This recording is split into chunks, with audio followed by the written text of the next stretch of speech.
एक घना और सुंदर जंगल था जहां हर तरह के जानवर रहते थे। हाथी, शेर, हिरन, बंदर, खरगोश, उल्लू और कई और। ये सब जानवर आपस में प्यार और मिलजुल कर रहते थे। लेकिन इन सब में सबसे ताकतवर था शेर। सब उसे राजा शेर कहते थे क्योंकि वह जंगल का राजा था। पर राजा शेर को अपनी ताकत पर बहुत घमंड था। वो अपने से छोटे जानवरों को तुच्छ समझता और उनसे बात तक नहीं करता। एक दिन जंगल में बहुत बड़ी परेशानी आ गई। सूखा पड़ गया, नदियां सूख गईं, पेड़ मुरझा गए और खाने की कमी हो गई। सारे जानवर भूखे, प्यासे और परेशान हो गए। राजा शेर ने सब जानवरों की एक सभा बुलाई। सभी जानवर इकट्ठा हुए।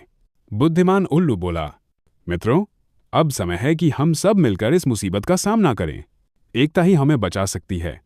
लेकिन राजा शेर ने घमंड से कहा, मैं शेर हूं, मेरे रहते किसी को डरने की जरूरत नहीं। मैं अपना खाना खुद ढूंढ लूंगा, तुम लोग अपनी चिंता करो। यह सुनकर सब जानवर दुखी हो गए। लेकिन उल्लू ने हिम्मत नहीं हारी। उसने जानवरों को इकट्ठा किया और एक योजना बनाई। सबको अलग अलग काम सौंपा गया। खरगोश पानी के स्रोत ढूंढने चला। बंदर पेड़ों पर चढ़कर फल तलाशने लगा। हिरन घास की खोज में निकल पड़ा और हाथी ने अपनी सूंड से सूखे पेड़ों की जड़ें खोदनी शुरू कर दीं। कई दिनों की मेहनत के बाद जानवरों ने मिलकर एक छोटा सा तालाब बना लिया। बारिश का पानी उसमें भरने लगा। उसके आसपास पौधे उगने लगे। अब जंगल में थोड़ी थोड़ी हरियाली लौटने लगी थी।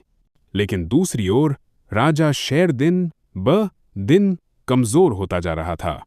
भूख और प्यास ने उसकी हालत खराब कर दी थी। फिर भी वह मदद मांगने में शर्म महसूस करता था।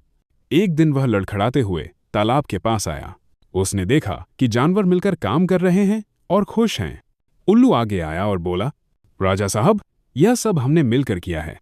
अगर आप चाहें तो हम आपकी मदद कर सकते हैं। शेर की अंकार उसे रोक रहा था, मगर कमजोरी ने उसकी जिद तोड़ दी। उसने उल्लू की बात मान ली। सभी जानवरों ने मिलकर शेर की सेवा की। उसे खाना खिलाया, पानी पिलाया और उसकी देखभाल की। कुछ ही दिनों में शेर फिर से ताकतवर बन गया। तब शेर ने सबके सामने कहा, मित्रों, आज मैंने सीखा कि घमंड विनाश की ओर ले जाता है और विनम्रता, एकता और सहयोग ही असली शक्ति है। मैं आप सबसे माफी चाहता हूं और वादा करता हूं कि अब से मैं भी आप सबके साथ मिलकर काम करूंगा। उस दिन के बाद जंगल में फिर से शांति और प्रेम का माहौल बन गया। राजा शेर अब सिर्फ राजा नहीं, बल्कि सबका दोस्त बन गया था। वो सबकी बातें सुनता, उनकी मदद करता और सबके साथ मिलजुल कर रहता।